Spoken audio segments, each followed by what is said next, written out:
Bismillahirrahmanirrahim. Assalamualaikum warahmatullahi wabarakatuh. Alhamdulillahi rabbil alamin. Wassalatu wassalamu ala rasulillah wa ala alihi wa sahbihi ajma'in. Rabbi shrah li sadri wa yassir li amri wa hlul 'uqdatam min lisani yafqahu qawli. Subhanaka la ilma lana illa ma 'allamtana innaka antal alimul hakim. ولا حول ولا قوة إلا بالله العلي العظيم. اللهم زدنا علما وارزقنا فهما. قال المصنف رحمه الله تعالى ونفعنا به وبعلومه في دارين آمين.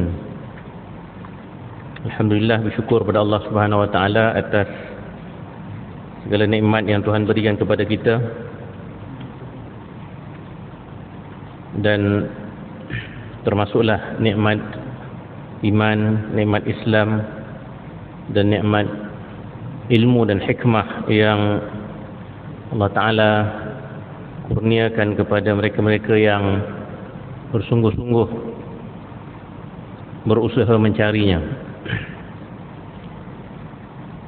Allah menyebut dalam Al-Quran bahawa wa may yu'tal hikmata faqad utiya khairan katsira. Siapa yang dikurniakan hikmah oleh Allah Ta'ala, sesungguhnya dia telah diberikan kebaikan yang amat banyak. Jadi hikmah ini atau ilmu kebijaksanaan ini merupakan salah satu jalan Allah Ta'ala nak memberikan kebaikan kepada diri kita. Jadi kita kena berusaha bersungguh-sungguh mencari kebaikan dari Allah Ta'ala, antaranya melalui ilmu. Kita boleh cari melalui cara-cara yang lain, tetapi kebaikan ilmu ini jelas Allah Ta'ala berikan. Allah Ta'ala kata hikmah itu sama seperti kebaikan yang amat banyak, khairan katsira. Jadi sebab itu tidak syak lagi bahawa kita harus bersungguh-sungguh menuntut ilmu, mencari ilmu, dan ilmu itulah yang akan mengangkat martabat manusia itu lebih tinggi dan lebih mulia di sisi Allah Subhanahu wa taala. Tetapi seperti mana yang diingatkan oleh musannif ataupun penulis kitab yang sedang kita baca ini, iaitu Imam Al-Ghazali rahimahullahu taala, bahawasanya ilmu itu harus dicari dengan niatnya yang betul. Niat mencari ilmu itu kena betul. Kerana innamal a'malu binniyat, kata Rasulullah sallallahu alaihi wasallam dalam hadis, sesungguhnya setiap amalan itu dengan niat. Dan para fuqaha juga menjadikan satu kaedah fiqh berkaitan dengan niat dan matlamat dan tujuan ini, al-umur bimaqasidiha. Setiap perkara itu mestilah dengan matlamatnya, seselari dengan matlamatnya. Jadi kalau matlamatnya betul, niatnya betul, tujuannya betul, insya-Allah yang kita buat itu akan terpandu kepada perkara-perkara yang betul.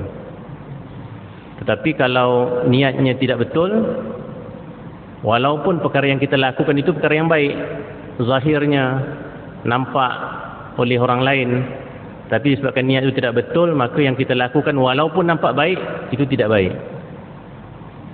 Ada satu hadis yang lain, Nabi berkata bahawa kam min amalin yutasawwaru bi surati a'malid dunya yasiru bi a'malil akhirah bi husnin niyyah. Berapa banyak amalan-amalan yang dilakukan oleh manusia yang nampak seperti hal-hal dunia, tetapi disebabkan niatnya betul, maka dia menjadi amalan akhirat. Sebaliknya pun begitu juga. Berapa banyak amalan yang nampak seperti amalan akhirat, tetapi disebabkan niatnya itu buruk, maka dia menjadi amalan dunia yang sia-sia saja. Termasuklah menuntut ilmu. Ramai orang menuntut ilmu hari ini, Belajar kat masjid, belajar kat madrasah, belajar kat sekolah, belajar kat universiti, belajar kat YouTube, belajar dekat sana sini. Tapi akhirnya semuanya bergantung kepada niat. Kalau niatnya betul, insya-Allah. Dan niat yang betul itu apa? Niat yang betul itu, kata Imam Al-Ghazali, tidak lain melainkan untuk mencari redha Allah Ta'ala dan mengenal Allah Ta'ala. Jadi segala ilmu yang kita cari ni mesti ke situ akhirnya. Dan mestilah akhirnya mendekatkan diri kita dengan akhirat. Bukan dengan menuntut ilmu kita lagi jauh dari akhirat. Bukan dengan menuntut ilmu kita lagi jauh dengan pencipta dunia ini. Kita dekat dengan dunia tapi kita jauh dengan pencipta dunia. Itu sebabnya penting sekali untuk tujuan, matlamat, maqasid, niat kita tu dibetulkan. Dalam setiap kali amalan-amalan yang kita lakukan, termasuk amalan-amalan yang nampak luarnya akhirat. Termasuk solat. Solat pun ada orang yang bersolat tapi niatnya mungkin niat-niat yang lain. Kan? Niatnya kerana mungkin nak ria'an nas, menunjuk kepada manusia. Kan? Atau mungkin dipaksa. Kalau anak-anak dulu kan kat sekolah, mungkin semayang tu sebab warden ligan kan, warden kejar dengan ni kalau tak pergi masjid ataupun surau ataupun musalla. Jadi semayang tu silap-silap tak dapat apa-apa tu sebab semayang semua takut kat warden kan. Tak semualah, ramainya bagus, tapi mungkin ada yang jenis malas-malas tu. Begitu juga di rumah, mungkin sebab takut kat mak ayah. Jadi mak ayah yang menyuruh anak solat tu pun kena pastikan tu. Jangan kita marah-marah apa semua semata-mata nak suruh anak tu solat tapi kita tidak pernah menerangkan kepada anak itu kenapa dia kena solat. Apa rahsia solat itu apa? Apa maqasid solat itu? Kalau tidak, anak kita pun bersalah juga kerana kita tidak menerangkan maqasid, matlamat sesuatu perkara yang baik itu dilakukan oleh anak-anak kita. Anak-anak zaman sekarang ni tahulah dia macam-macam dia punya cara fikirnya. Susah kalau kita nak suruh macam kita kecil-kecil dulu. Kan? Kena marah tu memang buat, tapi akhirnya kita tetap buat benda tu kan. Tapi anak sekarang, saya cakap anak saya dululah kan. Dia lain, cara fikirnya lain, mungkin pengaruhnya itu sudah banyak. Pengaruh-pengaruh yang luar itu banyak, jadi dia tidak merasakan semangat ibadah, semangat perkara-perkara yang baik itu, melainkan kita benar-benar menerangkan kepadanya sehingga mereka faham berulang-ulang kali. Dan mungkin kena berdialog juga, kan? Mungkin kena tanya dia faham ke tidak, ataupun what is your view on this. Anak sekarang kena tanya walaupun hal agama.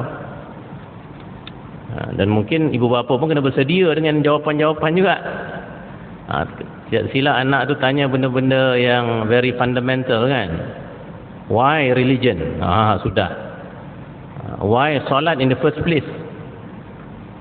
Kenapa kita perlu? Sedangkan kita tidak perlukan agama misalnya. Jadi benda-benda begitu amat membimbangkan kita.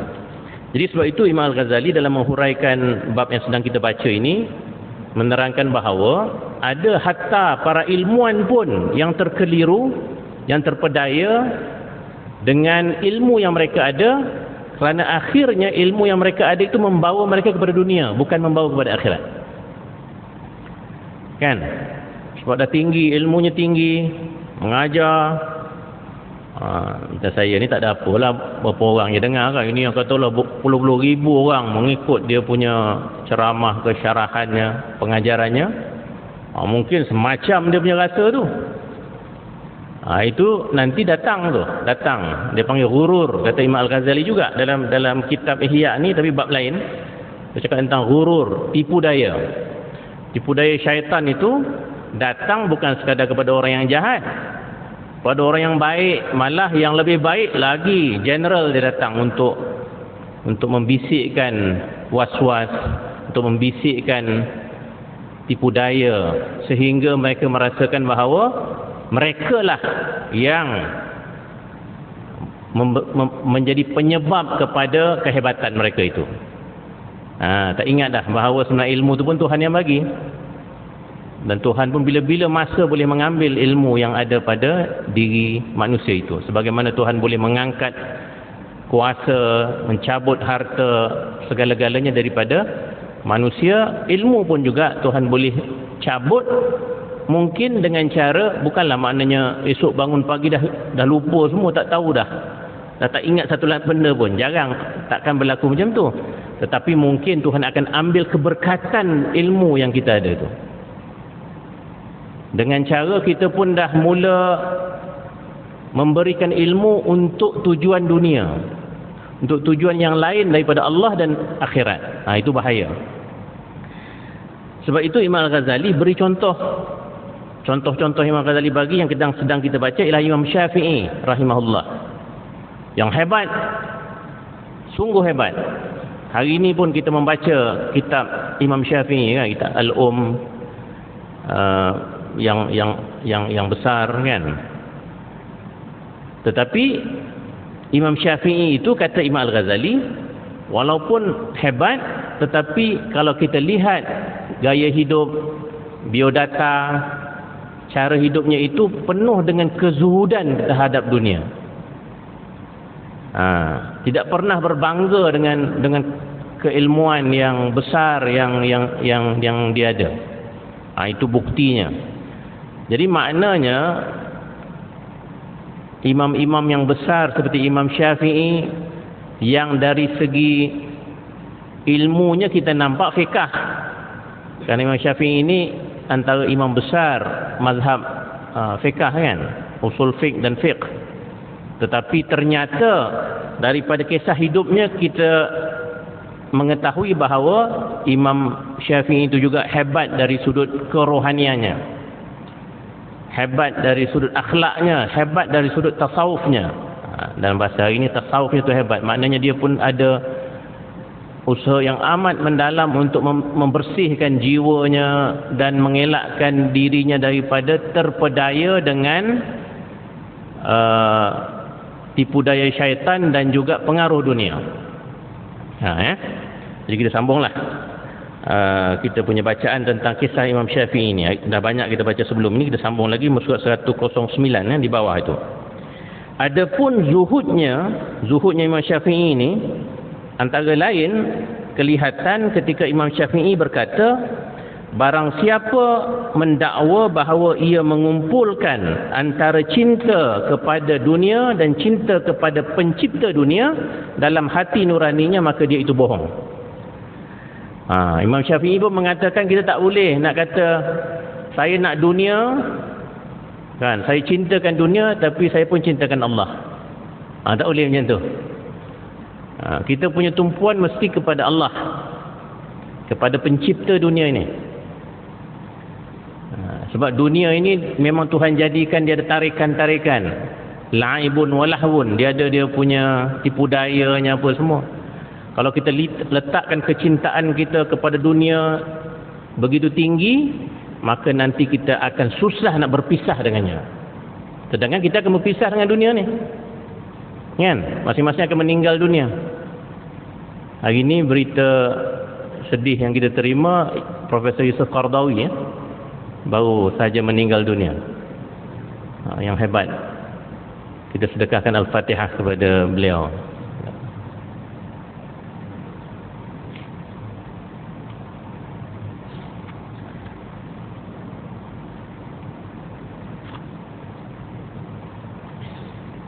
Qaradawi juga banyak memberikan manfaat ilmu kepada kita, banyak karya-karyanya yang dapat kita manfaatkan. Jadi kata Imam Syafi'i, kita harus meletakkan kecintaan kita yang paling tinggi itu kepada pencipta dunia, bukan dunia itu. Kalau tidak, kalau kita letakkan dua-dua sekali pun, kata Imam Syafi'i, itu satu pembohongan. Pasti kita akan tertewas dengan kehebatan dunia tadi, dan pasti kita akan terlupa dengan pencipta dunia. Jadi kata Imam Syafi'i, kita fokus kita mesti kepada pencipta dunia, iaitu Allah lah. Kan? Bukanlah maknanya kena tinggalkan dunia. Dunia ni kita hidup seadanya lah. Nak cari kekayaan pun tak ada masalah, kan? Tetapi kita tidak terikat padanya. Kita tidak meletakkan kecintaan kita sepenuhnya kepada dunia itu. Maksudnya kalau dunia itu kita dapat, kalau kita terlepas pun kita redha. Kalau kita kaya, tiba-tiba kena curi ke harta kita redha. Nak buat macam mana, kan? Kita dah jaga elok-elok, tapi akhirnya hilang. Itu satulah. Yang kedua, kalau kita dah ada harta, kita tidak rasa bimbang, tak rasa sukar untuk melepaskan sebahagian daripadanya dalam bentuk sedekah, dalam bentuk pemberian, dalam bentuk apa-apa sahaja. Tapi kalau berat saja, kan, orang kata kalau tengah sembahyang Jumaat tu tabung tu lalu depan, masa tu lah tidur, kan. Sedap je tidur, tabung tu lepas dah jaga balik, kan. Itu saja je lah apa, kan. Maknanya berat lah nak bagi sikit pun duit kita tu berat. Itu nampak gaya kita sudah meletakkan dunia lebih kepada pencipta dunia. Tapi kalau orang yang senang saja, orang nak apa-apa ada keperluan kita memberi. Kadang kita pun duit tak banyak juga, tapi kita tak ada masalah, kita memberi. Itu maknanya dunia itu tidak berada dalam hati kita. Dunia itu mungkin berada di tangan kita, tapi kita tak simpan dalam hati, perasaan, kecintaan kita. Ini cakap senang ni, cakap senang, tapi nak amalkan begitu sukar. Tapi akhirnya itulah mujahadah. Itulah kata Imam Ghazali, tak boleh kita sekadar belajar agama ni, belajar hukum hakam saja, apa yang boleh, apa yang tak boleh. Kena belajar juga tentang jiwa, tentang hati, pembersihan jiwa, pembersihan hati. Kerana itulah nantinya yang akan membantu kita untuk kita tidak terikat dan terlalu mencintai dunia. Itu seperti mana yang dilakukan oleh Imam Syafi'i. Berkata Al-Humaidi, Imam Syafi'i radhiyallahu anhu pergi ke Yaman bersama beberapa orang pembesar negeri. Lalu ia berangkat ke Makkah dengan membawa wang 10,000 dirham. Di luar kota Makkah dibangunkannya satu tempat tinggal. Maka datanglah ramai manusia berkunjung kepadanya. Dan dia terus menetap ke tempat itu sampai wang itu habis dibahagi-bahagikan. Maknanya memang tujuan Imam Syafi'i itu memberi. Kan? 10,000 dirham tu banyak tu. Banyak. Pada satu kali Imam Syafi'i radhiyallahu anhu keluar. Imam Syafi'i keluar dari kamar mandi umum. Lalu diberikannya wang yang banyak kepada penjaga kamar mandi itu. Maknanya Imam Syafi'i ini dia terlalu mudah untuk memberi. Pada satu ketika pula tongkatnya terjatuh dari tangannya. Lalu tongkat itu ada orang ambil, serahkan balik kepadanya. Maka Imam Syafi'i berterima kasih kepada orang itu. Lalu diberinya orang itu 50 dinar. 50 dinar bukan 50 ringgit, Sebab dinar ni wang emas, dirham tadi wang perak zaman itu. Saya sempatlah tengok tadi, satu dinar zaman lebih kurang Imam Syafi'i itu berapa ringgit lebih kurang, berapa dolar?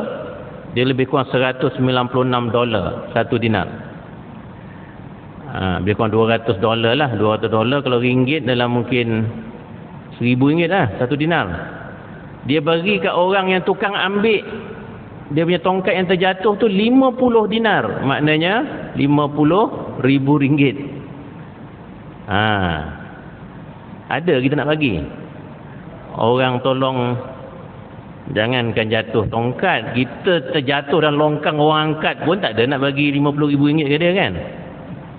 Saya terima kasih saja. Tapi 50,000 ringgit Imam Syafi'i bagi itu tanpa ada rasa apa-apa tertekan, kan. Itu tandanya Imam Syafi'i itu begitu zuhud dengan dunia ini. Dia ada, dia bagi, kan. Kemurahan hati Imam Syafi'i itu adalah lebih terkenal dari apa yang diceritakan. Kata Imam Al-Ghazali, hebatnya Imam Syafi'i ini lebih lagi daripada apa yang kita boleh cerita ni. Maknanya mungkin banyak lagi lah perkara-perkara yang lebih hebat pada Imam Syafi'i itu yang tak dapat diceritakan. Pangkal zuhud itu, kata Imam Al-Ghazali, ialah kemurahan hati.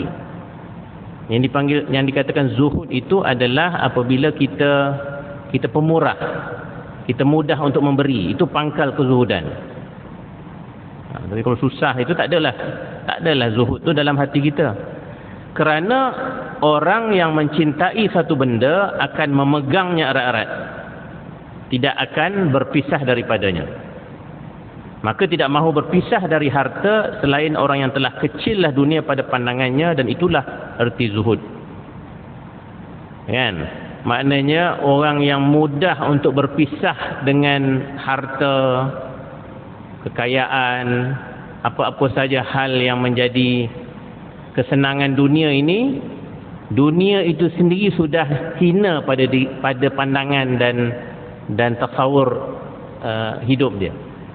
Dia dah kecil kan, dia dah letakkan dunia itu bukan dalam hati dia letak kat luar dah, kan. It's not that important lah. Nah, bukan mudah tu. Cakap senang kan, tidak mudah. Sebab itu orang yang begitu cintakan dunia, dia sukar ketika sakaratul maut. Kenapa? Kerana ketika sakarat itulah dia kena berpisah kepada benda yang dah banyak diletakkan dalam hati dia. Kecintaan, hubbud dunia tu terlalu dan takutkan mati tu terlalu tinggi. Maka orang inilah yang paling sakit apabila dia meninggal dunia, kerana dia terlalu sakit untuk meninggalkan benda yang dia telah letak begitu kuat dalam hati dia. Jadi kita pun kalau nak kurangkan azab sakarat itu, salah satunya mungkin kita awal-awal lagi tidak meletakkan dunia itu dekat dengan kita, kan. InsyaAllah bila berpisah pun kita tak ada masalah, kan? Kita dah ready dah. After all memang kita memang nak tinggalkan dunia, kan. At any point of time of our life memang kita kena tinggalkan dunia ni. Tak kira lah umur mungkin 90, kalau panjang umur. Tapi ramai juga yang muda-muda pun telah meninggalkan dunia ini. Sebab itu Imam Al-Ghazali juga pernah dikritik pada zamannya ketika dia menulis. Ini dalam bab Ihya ni ada satu bab khas, zikrul maut. Dalam bab Ihya ni kalau kita cari ada satu, memang ada 40 kitab ni dalam Ihya ni, ada 40 tajuk bab. Tapi ada satu bab itu khas Imam Al-Ghazali tulis tentang zikrul maut, mengingati mati. Dengan hadisnya, dengan ayat Qurannya, dengan huraian-huraian. Kalau kita ada masa mungkin kita boleh baca. Tetapi Imam Ghazali itu pernah dikritik pada zamannya menulis tentang mati sehingga dia menyebabkan orang semua tinggalkan dunia. Pernahlah ada kritikan kepada beliau. Apa jawab Imam Al-Ghazali? Tidak bolehkah aku mengingatkan manusia tentang perkara yang paling pasti dalam hidup mereka, iaitu kematian. Paling pasti. Apa benda yang paling pastilah hidup ni? Matilah. Sebab tak pernah lagi kita tengok orang yang tak mati, kan. Setakat ni tak ada lagi orang yang hidup selama-lamanya, tak ada. Memang akan mati. Maknanya kematian adalah benda yang paling pasti. Jadi kata Imam Ghazali, salahkah aku nak mengingatkan manusia tentang benda yang paling pasti yang akan berlaku pada dirinya? Sedangkan dia kata manusia banyak mencari benda-benda yang tak pasti dalam hidupnya, kan. Kita ni cari nak cari apa? Nak cari banglo lah, nak cari kereta Lamborghini lah, mimpi lah, kan, bermimpi nak beli tu, nak beli ni, padahal tak pasti boleh dapat. Dia dah ekonomi tengah down ni, 2 tahun lagi inflasi.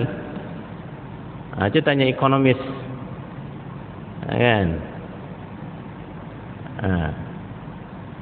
Jadi mimpi-mimpi macam tu tinggalkan je lah, kan. Naik kereta Myvi lagi sedap, kan. Bayar pun murah, pergi surau masjid pun senang parking. Kalau pakai Lamborghini, pakai apa tu, nak fikir kan, tinggal sekejap kan orang curi, orang cakar pun dah bayar mahal, kan. Jadi banyak sangat dia punya kemelut perasaan dia kalau ada benda-benda tu. Jadi benda tak pasti banyak kita impikan dalam hidup ni, tapi benda yang pasti kita lupakan, kata Imam Ghazali. Aku hanya nak mengingatkan manusia tentang benda yang paling pasti datang kepada mereka, iaitu kematian. Itu sebab aku tulis zikrul maut.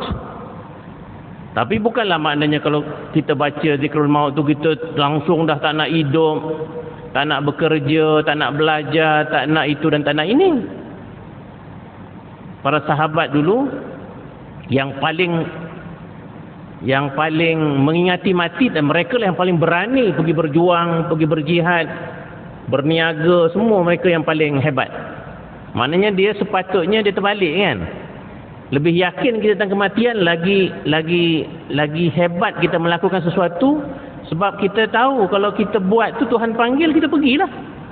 Tapi dunia ni kita masih hidup di dunia dan kita kena teruskan kehidupan di dunia. Dan dunia ni kena dimakmurkan.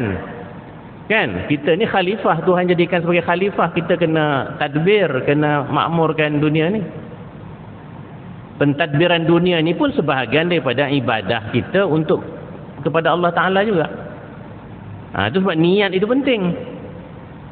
Kan? Jauh beza orang yang berniaga kerana Allah Ta'ala dengan orang berniaga kerana dunia. Perbuatannya sama. Tiap-tiap hari buat benda yang sama, pergi bisnes, kira duit, jumpa klien. Tapi yang niatnya kerana Allah Ta'ala itu, dia mungkin ready je kalau apa-apa hal berlaku dia redha. Kan? Jadi lain, dia punya implikasinya lain walaupun benda yang dibuatnya sama. Itu zuhud antaranya lah. Maka kata Imam Al-Ghazali, betapa kuatnya zuhud dan sangat takutnya kepada Allah Ta'ala Imam Syafi'i ini, serta kesungguhan kemahuannya dengan akhirat adalah dibuktikan lagi, ada lagi ceritanya, oleh apa yang diriwayatkan bahawa sesungguhnya Sufyan bin Uyainah meriwayatkan satu hadis tentang sifat yang halus-halus. Sufyan bin Uyainah ni menulis riwayat-riwayat berkaitan dengan sifat halus lah, sifat kita takwa, sifat kita zuhud, sifat yang kita hati itu lembut kerana Allah Ta'ala. Lalu pengsan Imam Syafi'i ketika membaca riwayat-riwayat tersebut. Hebatnya Imam Syafi'i itu bila sampai bab Allah Ta'ala, kerana Allah Ta'ala, zuhud apa semua tu, dia boleh jadi pengsan. Maka orang mengatakan kepadanya Imam Syafi'i telah wafat. Sedangkan dia pengsan lah. Lalu Sufyan menjawab, jika benarlah ia telah wafat, maka telah wafatlah orang yang paling utama pada zamannya.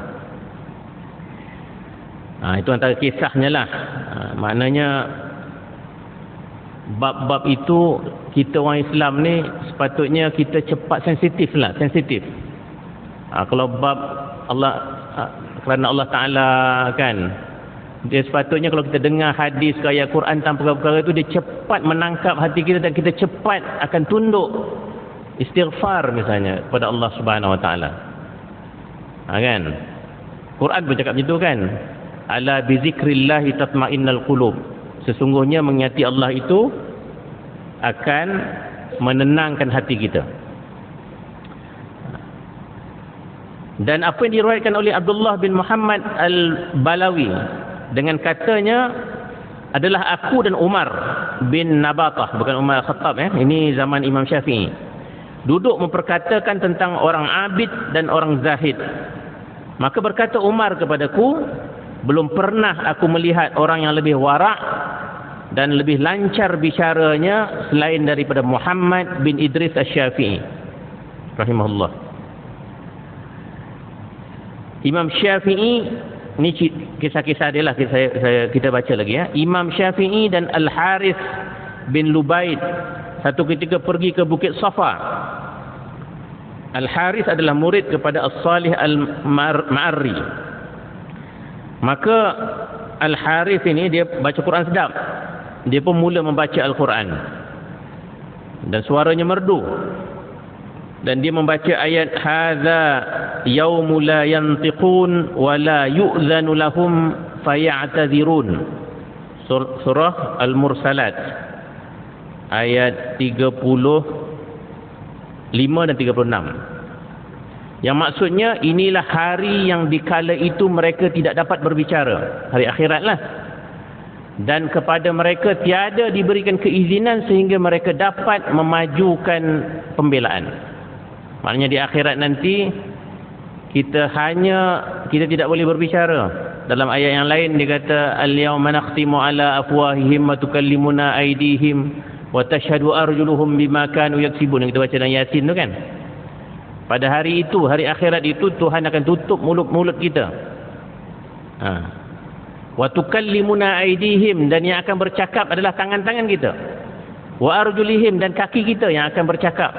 Masa tu mulut tak boleh dah nak bagi alasan-alasan, nak goreng-goreng, nak pusing sana pusing sini, kerana Tuhan telah tutup mulut kita, dan yang akan bercakap ialah tangan kita yang kalau dia buat maksiat, tangan itu yang akan bercakap aku buat itu dan aku buat ini, dan kaki yang membawa kita ke tempat-tempat yang tidak yang haram itulah yang akan bercakap kepada Allah SWT sebagai saksi-saksi di mahkamah Allah nanti.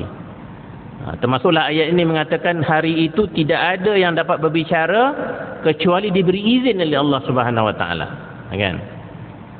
Jadi bila Imam Syafi'i mendengar ayat ini saja, pendek je ayatnya, 2 ayat aja. Kita malam ni pun dengar tapi tak ada apa-apa pun kan. Tapi Imam Syafi'i ketika Haris ini baca ayat ni depan dia, Imam Syafi'i terus berubah warna mukanya, berkerut kulit keningnya dan badannya gemetar lalu jatuh tersungkur. Sebab terlalu takut untuk menghadapi suasana itu, suasana di hari akhirat itu nanti bagaimana. Ini Imam Syafi'i ini yang begitu hebat dari sudut akhlaknya, ilmunya, zuhudnya. Mungkin pengajaran kepada kita, muhasabah kepada kita lah yang jauh kita daripada keadaan Imam Syafi'i ini. Dan ketika dia sedar kembali, maka Imam Syafi'i berkata, aku berlindung dengan Allah Ta'ala dari tempat berdirinya orang-orang dusta dan penyelewengan orang-orang yang lengah. Ya Allah, kepadamu jua tunduk hati orang-orang yang arifin, orang yang mengenal betul-betul Allah, dan menundukkan, membungkukkan dan merendahkan dirinya kepada yang rindu kepada Engkau. Tuhanku, anugerahlah kepadaku limpah kurniamu, muliakanlah aku dengan lindunganmu, maafkanlah kelekaan dan dengan kemurahanmu. Maknanya cepat Imam Syafi'i berdoa setelah dia benar-benar terkesan dengan ayat Al-Quran yang dibacakan oleh Haris tadi, dan dia jatuh bila mendengar ayat-ayat itu. Sikit ya. Abdullah bin Muhammad Al-Balawi menerangkan, kemudian kami pergi pula. Kemudian Imam Syafi'i pergi dan kami pun pergi. Tatkala aku masuk ke Baghdad dan Imam Syafi'i masih di Iraq, masih di Baghdad itulah, maka aku duduk di tepi sungai mengambil wuduk untuk bersolat. Ini kisah Abdullah tadilah yang bersama dengan Imam Syafi'i itu. Tiba-tiba lalu di hadapanku seorang laki-laki seraya berkata kepadaku, wahai saudara, berwuduklah dengan baik, nescaya Allah memberikan kebaikan kepadamu di dunia dan di akhirat.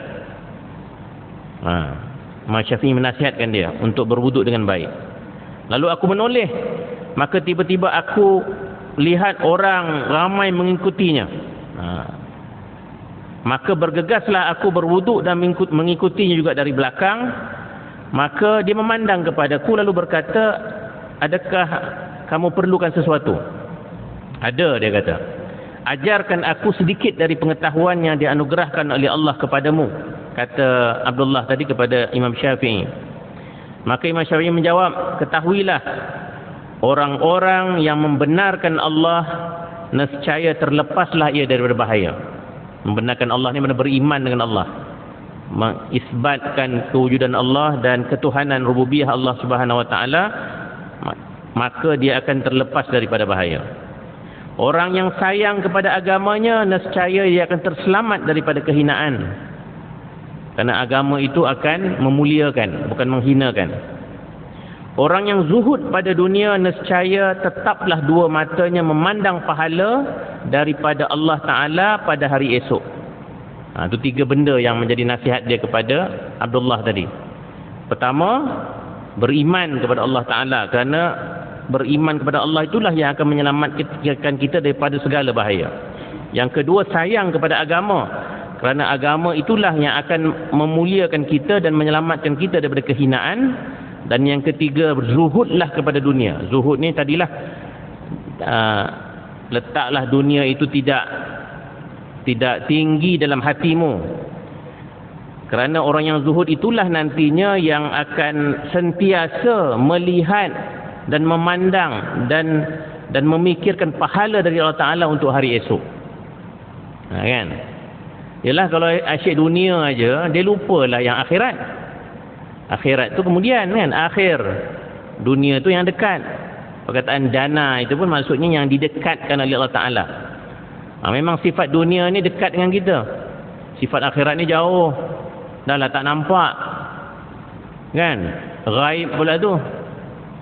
Lepas tu nak kena diingatkan, diceritakan, diimani. Kan susah tu. Dunia ni depan mata kan. Dunia ni depan mata. Duit depan mata. Kereta tadi depan mata. Kekayaan depan mata. Yang akhirat ni buih-buih orang cakap tak akhirat. Tak juga bersungguh-sungguh dan berebut-rebut kan, sebab tak nampak. Sebab dia di akhir, dia di hari esok. Dia bukan di hari ini, dia esok hari. Tetapi orang yang zuhud ni lah, kata Imam Syafi'i, dia akan sentiasa memerhatikan dirinya ketika nanti. Kan, apa yang aku akan jadi pada akhirat nanti. Mana dia akan go for kebaikan, ibadah, pahala, yang bekalan-bekalan yang nak dibawa kepada hari akhirat. Bukanlah benda tu dia dua benda yang berbeza. Dunia dan akhirat itu sebenarnya boleh bersekali. Kita insya-Allah kita sambung lagi nanti berkaitan dengan kisah Imam Syafi'i ini. Wallahu alam. Assalamualaikum warahmatullahi wabarakatuh. Bismillahirrahmanirrahim. Wa alaina hikmataka wa yusra alaina min khadaini rahmatika ya arhamar rahimin. Walhamdulillahirabbil alamin.